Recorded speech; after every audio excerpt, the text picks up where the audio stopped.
or French burgundy, has become a popular mainstay of French cuisine. A simple dish that is easy to cook, beef burgundy needs little preparation, but it does require a few hours to cook and is best served the day after.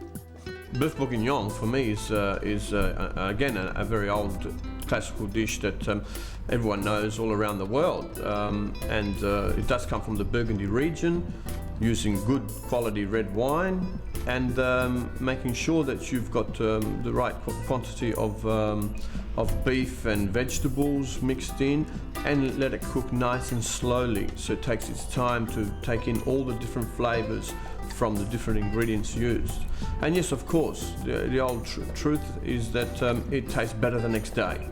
I think it gives all the ingredients time to come together in harmony and complement each other. The following day, it's like it's marinating in the fridge overnight, and then you cook it up and warm it up the next day, and it has this beautiful flavor again.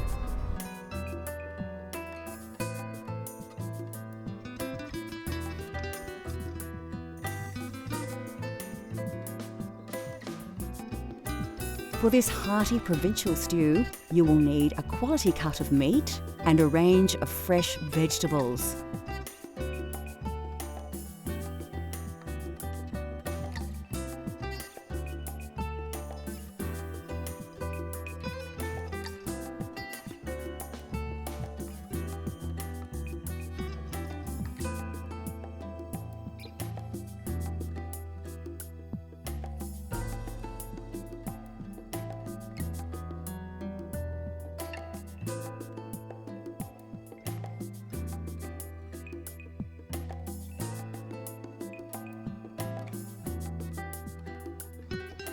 Also flavouring this dish is bouquet garni. You can make this yourself using leek leaves and fresh herbs tied in a bunch with string. First, peel your carrots. You can do this the traditional way or with a peeler. Chop them up and put them aside for later. Take your small onions, top and tail them, and peel them. If you can't get small pearl onions or pickling onions, you may need to slice them in half. But don't chop them. Chop the large onion as normal for frying. To prepare your mushrooms, like the onions, you may need to chop them. If you have access to tiny button mushrooms, use them whole. Peel and chop your garlic very fine if possible, and finely chop your parsley. You will need to slice your meat into cubes. Trim the cut if need be, but don't be too fussy. Keep the size uniform so they cook and absorb flavours evenly. Now it's time to fire up your stove. Place a pan on the heat and add some oil and butter. Ensure the pan is well coated. Place the meat cubes in the pan and brown them off. Keep turning them. You don't want to overcook the meat in the pan. Just give it some nice colour and flavour. Season with salt and pepper, but not too much. You can always season more later. Add the carrots and some chopped onion and stir through the oils, coating the whole dish with the simmering sauce. Then place it in your pot on a low heat. Sieve some flour over the mixture and coat well. This adds texture to the dish and keeps the meat together. Add your garlic, bouquet garni, and tomato paste. Then pour in a whole bottle of Burgundy. Bring up the heat a little until it just starts to bubble. Place in the veal stock. Then put it aside on a low heat to simmer for about an hour and a half. Fry up your baby onions and mushrooms in oil and butter, just enough to coat them well. Don't overcook them, put them aside to add much later. After about an hour and a half, it's time to add the other ingredients and mix well into the broth. Leave on a low heat for another half an hour, taste and season if necessary. Then it should be ready to plate up.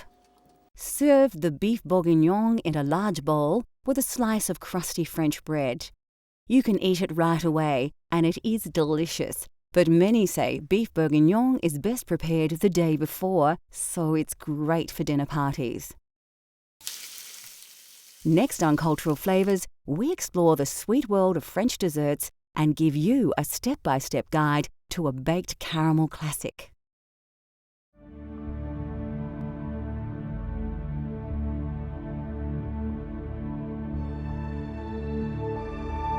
One more thing the French are famous for are their desserts and pastries. Considered the home of modern desserts, France is rich with tasty sweet dishes that have evolved over hundreds of years of food appreciation. French desserts are popular with home cooks, as anyone can try their hand at the multitude of dishes, and the ingredients are readily available. Eggs are very important in French desserts and cakes and are the key ingredient in dishes like crème caramel, mousse, custard and eclairs. Of course, French cooking just wouldn't be possible without butter. Butter is used in most dishes, but especially desserts. The French are also fond of adding fruit to their dessert creations in all manner of styles. And where would desserts be without sugar? Sugar is a part of nearly every dessert in the French food vernacular. And here are a few classics to inspire your cooking at home. Macaroons are a French classic and are often presented in several flavours. Chocolate is popular, as is pistachio, lemon and strawberry. Macaroons can be a challenge for the home cook to tackle, but the rewards are delicious. Of course, when you think French desserts, eclairs always pop to mind. Eclairs are also flavoured differently, but the chocolate variety is by far the most recognisable. The French probably have more desserts in their food culture than any other. They have perfected the art of flans, tarts and chocolates, plus a myriad of delicious treats too many to mention.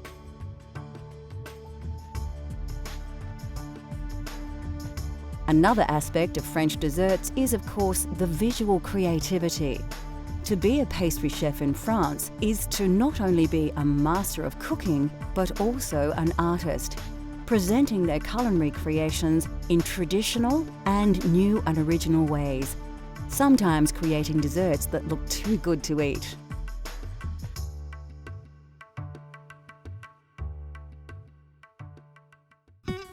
The French have made a true art out of desserts, yet they need not be complicated. The trick with this dish is timing. Let things cook too long and it will be back to the mixing bowl for another try. Well, the reason why I chose crème caramel is because it's an old classic and everyone knows it. I think that the art to making a good crème caramel is all in the cooking of the caramel, making sure that you don't let it go too dark and bitter. So it's something that's used quite often in France. It's a very simple dish to cook at home or a nice classical bistro that you can find in Paris. You'll find it on virtually every menu that you can find in France.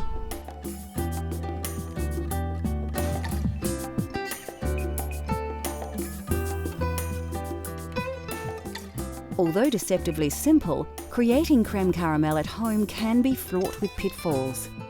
We'll show you how to create this dessert step by step.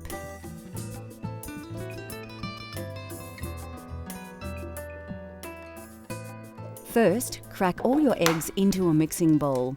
For this recipe, it's not necessary to separate the whites and yolks, so we're off to a flying start. The next step is to add your sugar. Don't dump it all in at once. The sugar needs to be slowly whisked into the eggs, mixing as you go, like this. Then it's over to the stove to warm your milk. You will need to bring it to the boil, but rather than stand and watch it, you can prepare your vanilla bean. Carefully slice the bean lengthways, but don't cut it right to the end. This makes it easier to get the bean out of the mixture later. Place the vanilla bean in the milk and wait for it to boil. As the milk rises, take it off the heat and put it aside for the vanilla to infuse. Now it's time to make the caramel. All you need for caramel is sugar, water, and perfect timing. You will also need a dish or sink filled with water to cool the saucepan. Then it becomes a waiting game. You don't need to stir the mixture, just wait until the water evaporates from the sugar. If you attempted this without water, the sugar would burn. The trick with caramel is to watch it cook and wait for the colour to change. Then it's just a matter of taking it off the heat when it turns a golden brown, which happens very quickly. When it does, place your pan in the water to cool for about half a minute to stop it from overcooking. Then quickly pour the caramel into the base of each bowl before it begins to set. Go back to the eggs and sugar and whisk in the vanilla milk you made earlier.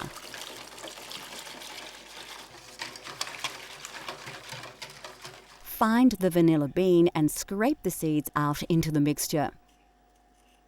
Then you need to remove the bubbles or they will appear in your final dessert. Use a ladle to work the bubbles off the top of the milk and put them aside. You won't need them. Ladle the mixture into the bowls on top of the now set caramel. You'll notice we have the bowls in a bain-marie. Of course, we will fill this with water to just below the top of the bowls and it will prevent the dessert from burning while cooking. Place the bain-marie in the oven at 180 degrees for about 40 minutes. Carefully take them out of the oven and they should be browning on top. Let them cool, then place them in the fridge to set. This usually takes 2 to 3 hours. When set, run a knife carefully round the edge, turning the bowl as you go. Then you should be able to place a plate on a dish, turn it over, and remove the bowl, leaving a delicious dessert behind. Use the now softened caramel left in the bowl to decorate the plate. And there you have authentic French cream caramel. If that doesn't make you hungry, nothing will. We have barely touched on the food of France, and we could easily fill a whole series with amazing culinary creations from the home of fine cuisine. Unique thinking and centuries of experimentation has provided us with the foundation of many modern cooking techniques. Cultural Flavours continues to explore the world through the diversity of food. Let Cultural Flavours take you on a gastronomic journey so you can experience the tastes of the globe at home.